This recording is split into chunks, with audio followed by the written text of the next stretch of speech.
Pertama, kami ingin menyampaikan laporan hasil rapat tindak lanjut tim pengawas pelaksanaan haji 2024 1445 Hijriah. Saya sebagai Ketua Tim WAS beserta para pimpinan Komisi 8 dan komisi-komisi DPR RI telah berangkat dan menyaksikan langsung seluruh proses pelaksanaan ibadah haji. Banyak hal temuan-temuan yang memprihatinkan yang terulang dan terulang lagi dalam setiap tahun pelaksanaan haji, sehingga kami merasa penting untuk memutuskan beberapa langkah-langkah sebagai berikut, sekaligus menyampaikan masalah dan rekomendasi sebagai berikut. Yang pertama, kita ingin segera dibentuk pansus angket pertanyaan menyangkut pelaksanaan detail dari ibadah haji 2024. Contoh pelaksanaan detail misalnya terjadi data yang tidak sinkron antara jumlah jamaah yang berangkat, yang masuk dalam antrian sistem apa istilahnya, siskohat, sistem komunikasi apa koordinasi, komunikasi haji, komputerisasi haji, sistem komputerisasi haji dengan data-data yang kami temukan di lapangan. Ini tidak bisa hanya di tim WAS, tapi harus dicari lebih detail kesalahan manajemennya oleh pansus angket. Yang keputusan kami di Makkah Al-Mukarramah, rapat sudah memutuskan, bahkan ada Menteri Agama kalau nggak salah itu, bahwa kita menindaklanjuti temuan detail itu dalam pansus DPR RI yang sudah kita tanda tangani barusan sebagian dan akan di follow up oleh anggota-anggota lainnya 1-2 hari ini dan disampaikan di paripurna yang terdekat. Yang kedua, kami ingin menyampaikan beberapa temuan langsung selama pengawasan di ibadah haji. Yang temuan itu nanti pada akhirnya adalah akan menjadi dokumen resmi DPR RI hasil pengawasan pelaksanaan ibadah haji. Temuan itu antara lain, yang pertama menyangkut kuota haji yang tidak semestinya terjadi. Kuota haji jumlah yang ada di siskohat tidak sama dengan yang terjadi di lapangan. Nanti Bu Seli detail jumlahnya mohon disampaikan. Yang kedua, kuota haji tambahan sejumlah 20.000 Pak. 20.000 terjadi mismanagement, sehingga haji reguler yang antrian panjang tahunan puluhan tahun itu tidak bisa menikmati dari kuota 20.000 itu, dinikmati oleh pihak-pihak lain. Ini akan dijelaskan oleh Pak Aceh. Yang kedua, menyangkut transportasi. Banyak kendala dan masalah transportasi, nanti akan disampaikan oleh Pak John. Yang ketiga, menyangkut akomodasi. Nanti para anggota juga akan menyampaikan, termasuk akomodasi tenda yang bertumpuk, pengguna jamaahnya sampai kayak sarden, yang videonya sudah viral di mana-mana soal bagaimana kegagalan memanage hunian tenda yang ada di Saudi, yang di Armina. Pak Kavi mungkin juga bisa nambahin soal tenda. Yang berikutnya soal konsumsi. Nanti Pak Marwan dan Bu Lulu dan yang lain juga akan saling menambahkan.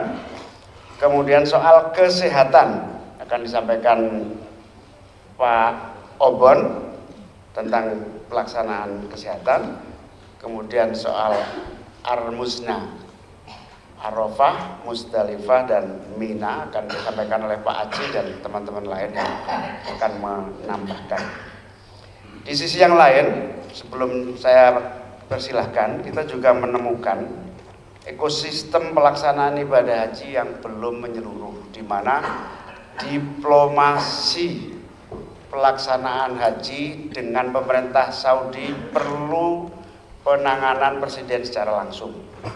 Diplomasi yang dilakukan oleh Menteri Agama tidak cukup kuat memiliki bargaining, termasuk keterlibatan Menlu dan pihak diplomat kita, sehingga tenda kita masih jauh tempatnya, hotel kita masih jauh, dan berbagai fasilitas yang masih di luar standar yang kita harapkan.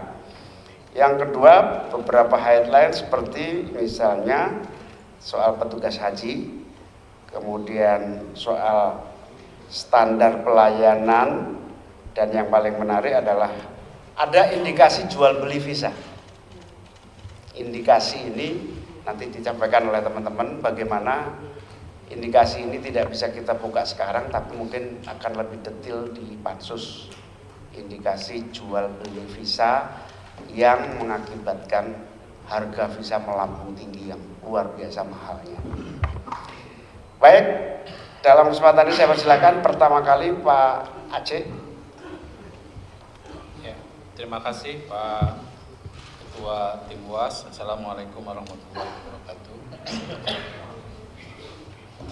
Pak Ketua Tim UAS atau Tim Pengawas DPR RI untuk penyelenggaraan ibadah haji tahun 2024 dan seluruh pimpinan Komisi 8 dan para anggota Tim UAS Haji tahun 2024. Tugas yang diberikan kepada kami ingin menjelaskan tentang persoalan kuota haji tahun 2024. Pada tanggal 27 November 2023, Komisi 8 bersama dengan Menteri Agama Republik Indonesia telah melakukan rapat setelah sebelumnya kami Komisi 8 membentuk panja biaya penyelenggaraan ibadah haji tahun 2024.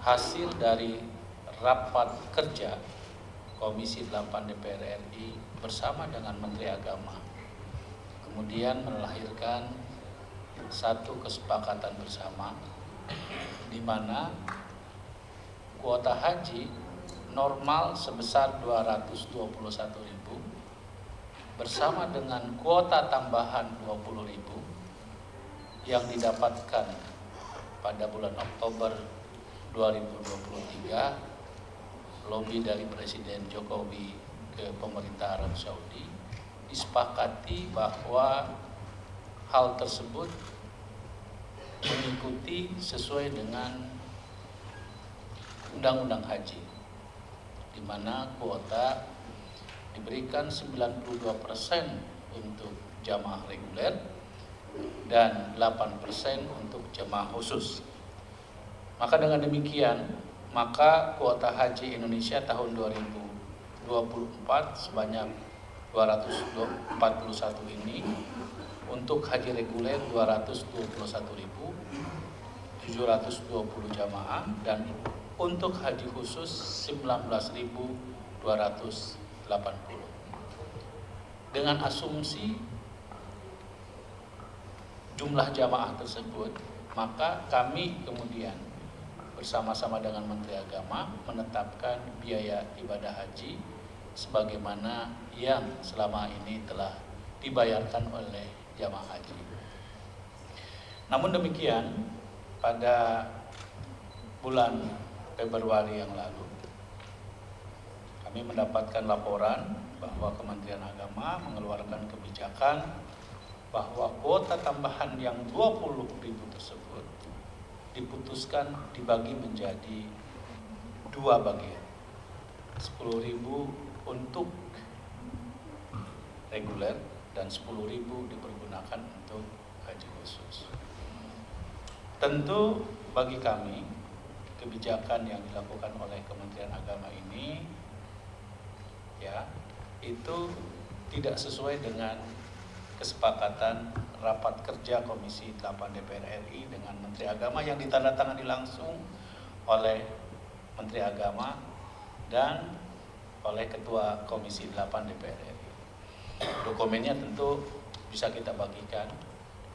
Nah, dan itulah yang kemudian menjadi Kepres, ya, menjadi landasan dituangkannya Kepres tersebut nomor 06 tahun 2024 tentang biaya penyelenggaraan ibadah haji tahun 2024 yang keluar pada bulan Januari.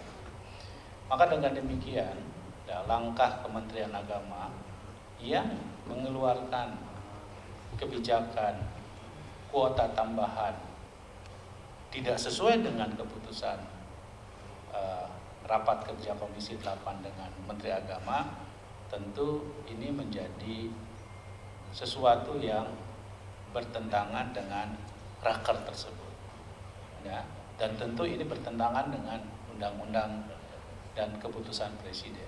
Karena itu tentu kami, ya, tim UAS mempertanyakan tentang kebijakan tersebut. Karena setahu kami, ya, kami meyakini bahwa upaya diplomasi Presiden Jokowi untuk menambah kuota ini dipergunakan untuk mengatasi jumlah antrian jamaah haji Indonesia, terutama haji reguler yang sampai 40 tahun. Maka ketika kebijakan pembagian kuota 50%, tentu ini mencederai tujuan dari penambahan kuota tersebut.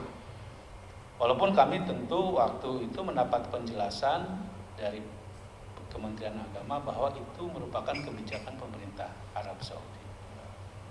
Namun yang perlu kami sampaikan bahwa hingga sejauh ini kami belum mendapatkan penjelasan yang tegas terkait dengan kebijakan tersebut. Nah, oleh karena itu kami memandang bahwa persoalan pembagian kuota ini tentu harus kami dalami karena menyangkut dengan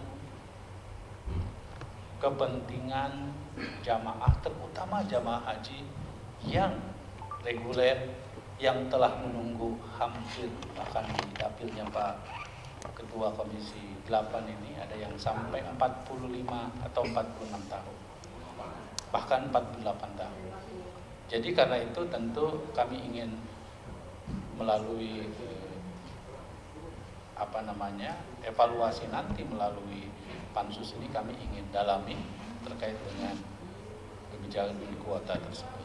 Selain soal pembagian kuota tersebut, tentu perlu kami sampaikan juga bahwa kami banyak menemukan kasus di mana kuota non haji atau orang menyebutnya sebagai kuota ilegal ini masih menjadi fenomena penyelenggaraan ibadah haji. Tentu akibatnya adalah perlindungan terhadap jamaah haji Indonesia. Baik bagi kami, pemerintah Indonesia wajib melindungi siapapun warga negara. Namun demikian, tentu dalam konteks kuota haji ini, apalagi konteksnya adalah penyelenggaraan ibadah haji, saya kira kewajiban kita semua dalam proses penyelenggaraan ibadah haji, soal kuota ini harus diselesaikan dan diatasi melalui pendekatan yang komprehensif, yaitu bukan saja Kementerian Agama tapi juga kementerian-kementerian yang lain, salah satunya adalah Kementerian Luar Negeri maupun Kementerian Hukum dan HAM karena menyangkut dengan imigrasi. Karena itu maka soal kuota non haji atau entah itu kuota ziarah maupun kuota multiple, ya, atau kuota umal atau kuota-kuota yang lain di luar kuota haji yang kemudian dipersoalkan dalam proses penyelenggaraan ibadah haji kami perlu dalami dan perlu diselesaikan, karena bagaimanapun hal tersebut menyangkut dengan perlindungan terhadap warga negara Indonesia di luar negeri. Saya kira demikian Pak. Terima kasih.